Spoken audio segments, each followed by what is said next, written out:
everybody, and welcome to our top 10 quick comic picks. I'm Andy. I'm Matt. We're here with Infinity Flux Comics out of Chattanooga, Tennessee, and this is our real quick show where we show you some of the biggest and best books that are releasing this week. That's right, they come out on Wednesday, but you can go ahead and order them. That way, you guarantee you get your copy while supplies last. So head on over to infinityflux.net right now and order the books we're about to talk about, plus many, many more. All the variants, all of that are on there as well. Quick reminder, make sure to subscribe. We are so close to 4K subscribers. We'd love to make you a part of our. Listen, we want to take you and put you in our long box. And That's weird. Yeah, we're all into collecting over here. But no, go ahead and subscribe. It's really easy for you to do and means a lot to us. But let's get going with the books. Yep. We are going to start with Doctor Strange of Asgard, #1. And now that Doctor Strange is no longer the Sorcerer Supreme, he needs a job. So to find one, he goes to Asgard and asks Thor, "Hey, you got anything? You got any openings for me up here?" Thor's actually into it, but he says that Doctor Strange will actually need to talk to the sorceress Hulda, who is Asgard's magic person up there, and he makes some friends along the way to go meet her. But then things take a turn, and this book is going to become a mystery. I don't want to tell you what kind of mystery, but yeah, it's a cool new chapter for Doctor Strange. First up for me is our next ongoing Star Wars book. This is Star Wars Jedi Knights, and this is going to be really cool. This is set before Phantom Menace. It's kind of at the height of the Jedi, right before all the craziness of the movies begin. But you've got the entire Jedi Council in this one. The way the series is going to be set up is each issue is going to be kind of a standalone adventure with different team ups of Jedi from the council or other kind of semi-famous Jedi coming together to solve a problem on a distant planet or something like that. But there's also a through thread through all of them, and that's really interesting when Qui-Gon Jinn, while they're on a mission, gets attacked by the equivalent of a Star Wars ninja. Ooh. And why was he in particular found out of all of these? Why did he go after Qui-Gon and not Yoda or one of the bigger Jedi Masters? That's the big mystery behind this one. But a ton of great action, big double page spreads. Really cool, really fun. The first story gets wrapped up in the first issue, but there's still that lingering mystery with Star Wars Jedi Knights #1. Next up, I've got the Ultimates #10, and this is the first appearance of this universe's version of Namor, but it's not quite what you think. And this is also the first appearance of this universe's version of a couple of other well-known characters from the 616 universe as well. I'm not going to tell you who, but basically the Ultimates break into this place called Castletown, which has become a stronghold of the secessionist group called the Red Skulls. We saw them in Ultimates #2 very, very briefly, and they break in there for the purpose of rescuing Namor, who is a captive in there. But there's some twists and turns to it all. Lots of big action, but yeah, still a really cool issue of Ultimates. Full of surprises. Full of surprises. Next up, I've got Web of Spider-Verse New Blood #1. And I wasn't sure going into this one, but now I know this is a one-shot about the kind of spider-related characters. We're going to also be getting one about the Venom-related characters before they go to the Spider-Verse versus Venom-verse event that they're going to be doing. But in this one, we see the Web Heart, which is kind of the heart and soul of the web of life and destiny and all that, looking for one more champion to face his oncoming battle. And so these are three contenders here, and they go and look at Spider-Hulk. There's also, what is he called? Is it Count Peter, which is the vampire Count one? Parker. Count Parker, yeah. And there's also Spider Prowler. Yeah. And we see kind of each of their stories and then kind of the verdict on who is going to be the final champion in this battle. So really fun, just a one-shot by different creative teams setting up this next big Spider-Verse event. Next up is Secret Six #1, and this one is really cool. So after Absolute Power, Amanda Waller was sentenced to prison in Belle Reve, but she has since disappeared from her cell. And Dreamer and John Kent and Jay Nakamura go to Belle Reve to investigate where did she go, but they're met with a little bit of resistance. They have to make a quick escape, and it's all going to lead to these six characters coming together to investigate what actually happened to Amanda Waller.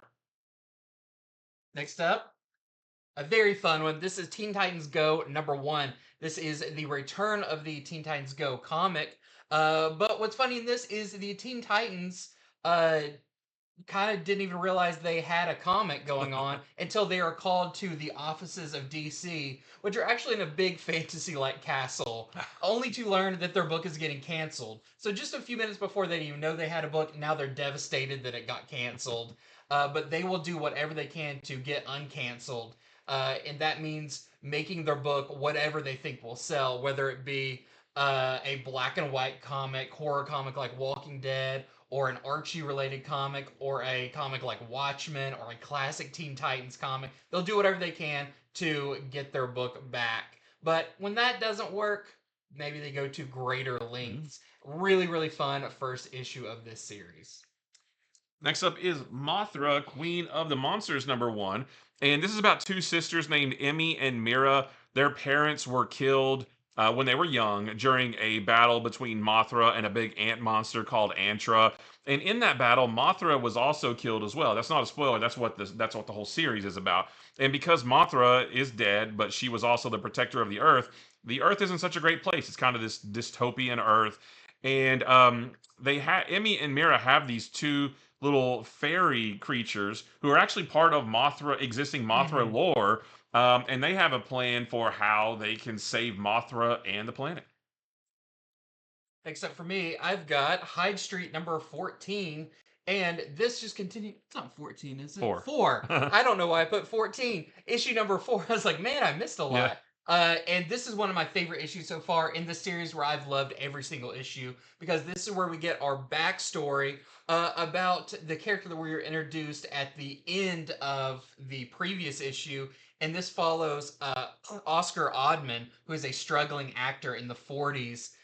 He basically only gets hired to play monsters because he's so big. But when there is an accident on set that might be his fault, he wakes up on Hyde Street, and we learn a little bit more about what makes him unique in this world and maybe why he has 0 souls Mm. collected. Such a great issue, and I can't wait to see what's next for this character as this book is only just beginning. Even though it's issue 14, I mean 4. Well, for my last one, I'm going rogue, and I've got 3 books to show. We've got Uncanny X-Men #11, which is part 1 of the X-Man Hunt crossover. But we've also got NYX #9, which is part 2, and Storm #6, which is part 3. So this is only a 7 or 8 part series, and we're already, just within 1 week, we're already 3 parts in. So in this crossover story, Professor Xavier has broken out of Grey Malkin prison, and he is setting off across the country to get help from various mutants to do something. And I don't want to tell you what it is, but each different group of X-Men or X people that he goes to, maybe some of them aren't happy to see him because he did some pretty terrible things. There's some X-Men fighting X-Men, which is the first time that's ever happened, but Wow. some really cool battles and a pretty interesting mystery developing. Lastly, for me, a crazy book called Monkey Meat, the Summer Batch. This is a return to Monkey Meat, a creator owned book by Junie Ba. But you can jump into this anywhere. And what a perfect place because, once again, we are introduced to a mysterious tropical island that is where there's a corporation where apes are both workers and the product. Mm. And in this one, we have kind of a silent adventure about this kind of demon that gets summoned on the island, and it's up to this kind of heroic, mm, big, beefy ape to fight it. There's also a story about Monk Eagle and Monkey Girl, two superheroes created by the corporation to help sell products. But some fans make it onto the island and are able to use magic and summon these characters to life, only to enter in a legal battle about who now has the ownership of these characters now that they're real. So crazy. Most of it's black and white with just kind of hints of color here and there. But if you want a zany, wild comic that you don't know what's going to happen next, there's also like ads and articles and games and all of that in here. As this is kind of a propaganda book Mm. for this corporation. So really fun with Monkey Meat #1. And that is it for our top 10, 11, 12 Right. books for this week. So head on over to infinityflux.net right now where you can go ahead and order these books while supplies last because, like every week, we sell out of stuff very, very fast because y'all are so awesome. Mhm. But we still want to make sure we have enough for everybody and that you get what you are looking for. So thank you again. Make sure to subscribe. And until next time, see See ya. ya.